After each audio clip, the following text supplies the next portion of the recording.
20 दिन में जम्मू कश्मीर को मिलेगा पूर्ण राज्य का दर्जा। चुनाव में बीजेपी के घोषणा पत्र में थी पूर्ण राज्य का वादा। बीजेपी नेताओं ने जनता को दिया था भरोसा। सरकार ने चुनाव बाद राज्य का दर्जा देने का किया था दावा। जम्मू कश्मीर को जल्दी ही पूर्ण राज्य का दर्जा मिल सकता है। अभी ये केंद्र शासित प्रदेश है, लेकिन जल्दी ही ये राज्य बन जाएगा। दरअसल विधानसभा चुनावों में हर दल की तरफ से वादा यही किया गया था कि वो जम्मू कश्मीर को पूर्ण राज्य का दर्जा दिलाएंगे। यहाँ तक कि बीजेपी की तरफ से भी इसी तरह का वादा किया गया था। वो बात अलग है कि सरकार इंडिया गठबंधन की बनी और बीजेपी विपक्षी दल बनकर ही रह गई है। उसकी सीटों की संख्या तो बढ़ गई है, लेकिन इतनी नहीं बढ़ी कि वो सरकार बना सके। ऐसे में बीजेपी के नेता इस वादे से पीछे हटते दिख रहे थे, लेकिन ऐसा वो कर नहीं पाएंगे, क्योंकि अब ये मामला सुप्रीम कोर्ट पहुंच गया है और सीजीआई ने इसे लेकर जो कहा है उससे साफ हो गया है कि जम्मू कश्मीर को 20 दिनों में पूर्ण राज्य का दर्जा मिल सकता है। तो क्या कहा है सीजीआई ने और कैसे कोर्ट के तेवरों से मोदी सरकार दिखाई दे रही है हैरान, इसी पर हम करने जा रहे हैं बात। तो वीडियो को आखिर तक जरूर देखें। तो जम्मू कश्मीर को पूर्ण राज्य का दर्जा दिए जाने की याचिका सुप्रीम कोर्ट पहुंच गई है और सबसे बड़ी बात यह है कि सुप्रीम कोर्ट ने ये याचिका सुनवाई के लिए मंजूर भी कर ली है। सुप्रीम कोर्ट में जो याचिका लगाई गई थी उस पर जल्द सुनवाई की मांग करने के साथ ही 2 महीने में जम्मू कश्मीर को राज्य का दर्जा दिलाए जाने की मांग की गई थी।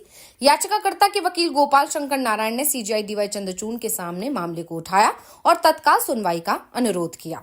उन्होंने इस बात पर जोर दिया कि ये प्रक्रिया जल्द से जल्द होनी चाहिए, जिस पर मुख्य न्यायाधीश ने विचार करने पर सहमति जताई है। उन्होंने कहा है कि मैं इस मामले को देखूंगा। सीजीआई की टिप्पणी के बाद ये साफ हो गया है कि याचिका पर जल्दी ही फैसला आने वाला है। ऐसा हम क्यों कह रहे हैं, अब ये समझना भी जरूरी है। तो आपको बता दें कि सीजीआई के हाल ही में कुछ ऐसे बयान सामने आए थे जिसमें सबसे महत्वपूर्ण था कि इतिहास को लेकर सीजीआई ने कहा था कि कुछ समय बाद वो सीजीआई के पद से रिटायर हो जाएंगे। उन्हें नहीं पता कि इतिहास उन्हें किस तरह से सीजीआई के रूप में याद करेंगे। सीजीआई ने उम्मीद जताई कि उनके प्रति इतिहास नरम रहेंगे, उनके कुछ फैसलों को इतिहास जरूर याद रखेंगे और अब शायद जम्मू कश्मीर पर उनके दिए जाने वाले फैसले को लेकर भी उन्हें याद किया जाए। ऐसे में हम ये क्यों कह रहे हैं कि 20 दिनों में जम्मू कश्मीर पर सीजीआई को बड़ा फैसला सुना सकते हैं, उसे राज्य का दर्जा दे सकते हैं। तो इसके पीछे का सबसे बड़ा कारण है कि सीजीआई के पास अब 3 सप्ताह का ही वक्त बचा है। 10 नवंबर को सीजीआई डीवाई चंद्रचूड़ रिटायर हो जाएंगे और सर्विस के आखिरी दिन सीजीआई कोई सुनवाई नहीं करते हैं। ऐसे में वो इस मामले की तेजी से सुनवाई करेंगे और 9 नवंबर तक फैसला सुना सकते हैं। और ये भी संकेत है कि फैसला जम्मू कश्मीर के पूर्ण राज्य के पक्ष में ही होगा, क्योंकि मोदी सरकार भी इस बात को कई बार स्वीकार कर चुकी है कि जम्मू कश्मीर को पूर्ण राज्य का दर्जा दिया जाए। लेकिन चुनावों के बाद अब चुनाव हो चुके हैं और अब बारी सरकार के वादे को पूरा करने की है।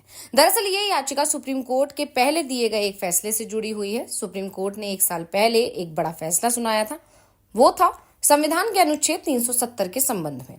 दिसंबर 2023 में 5 जजों की पीठ ने सर्वसम्मति से केंद्र सरकार के अगस्त 2019 के फैसले का समर्थन किया था, जिसमें जम्मू कश्मीर को विशेष राज्य का दर्जा देने वाले अनुच्छेद 370 को निरस्त कर दिया गया था। सीजीआई डीवाई चंद्रचूड़ की अगुवाई वाली पीठ ने अपने फैसले में कहा था कि अनुच्छेद 370 को निरस्त करना जम्मू कश्मीर के भारत देश में एकीकरण की प्रक्रिया है। कोर्ट ने कहा कि अनुच्छेद 370 को निरस्त करने की राष्ट्रपति की शक्ति का पूरी तरह से वैध है और अनुच्छेद 370 हमेशा एक अस्थायी प्रावधान था। फैसले में चुनाव आयोग को 30 सितंबर 2024 तक जम्मू कश्मीर विधानसभा के लिए चुनाव कराने का निर्देश दिया गया था और केंद्र से कहा गया था कि वो जितनी जल्दी हो सके जम्मू कश्मीर को राज्य का दर्जा दे। हालांकि सुप्रीम कोर्ट ने इस बात पर कोई फैसला नहीं सुनाया था कि जम्मू कश्मीर को केंद्र शासित प्रदेश में बदलना संवैधानिक रूप से सही है या नहीं। और कोर्ट के रुख और केंद्र के पिछले बयानों का हवाला देते हुए प्रोफेसर जुहूर अहमद भट्ट और खुर्शीद अहमद मलिक ने सुप्रीम कोर्ट में याचिका लगाई थी, जिसमें कहा गया कि राज्य का दर्जा बहाल करने में देरी केंद्र सरकार के पहले दिए गए आश्वासनों के खिलाफ है और भारत के संघीय ढांचे को कमजोर करती है। आवेदन में इस बात पर जोर डाला गया कि हाल ही में शांतिपूर्ण विधानसभा चुनाव प्रक्रिया के बावजूद राज्य का दर्जा बहाल करने के लिए कोई ठोस कदम नहीं उठाए गए हैं।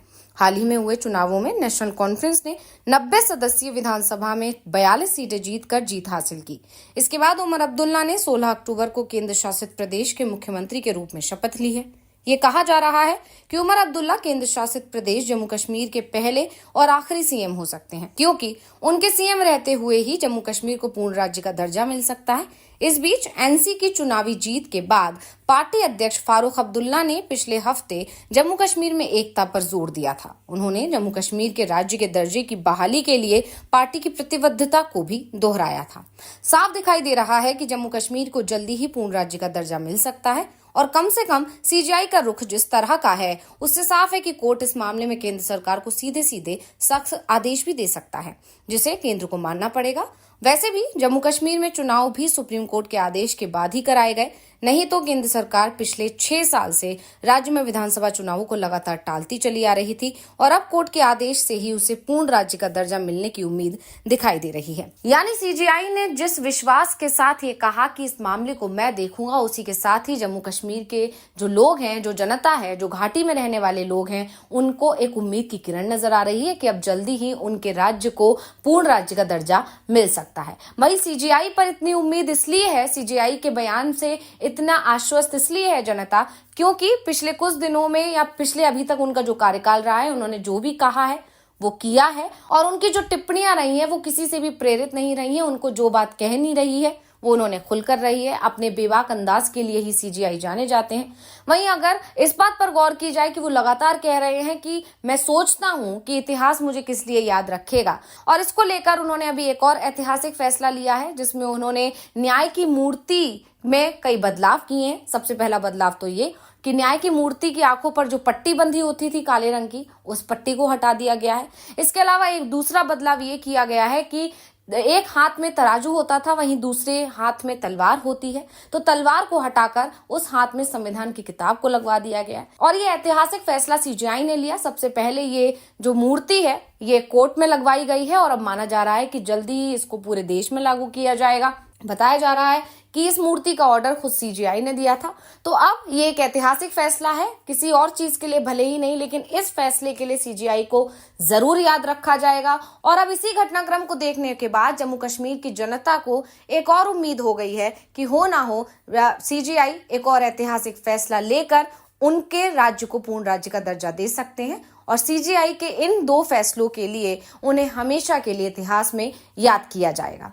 वहीं एक और चीज ये कि न्याय की मूर्ति के हाथ में संविधान की किताब देकर सीजीआई ने कहीं ना कहीं सरकार को ये आगाह कर दिया है कि अगर वो ऐसा कुछ सोच रहे हैं कि वो संविधान के साथ खिलवाड़ कर सकते हैं, संविधान में बदलाव कर सकते हैं, तो उनका ये सपना पूरा नहीं हो सकता। संविधान में बदलाव को बर्दाश्त नहीं किया जाएगा। तो ये जानकारी आपको कैसी लगी, हमें कमेंट करके अपनी राय जरूर दीजिएगा। इसी के साथ इस वीडियो को लाइक करें, वीडियो को शेयर जरूर करें और चैनल को सब्सक्राइब करना ना भूलें।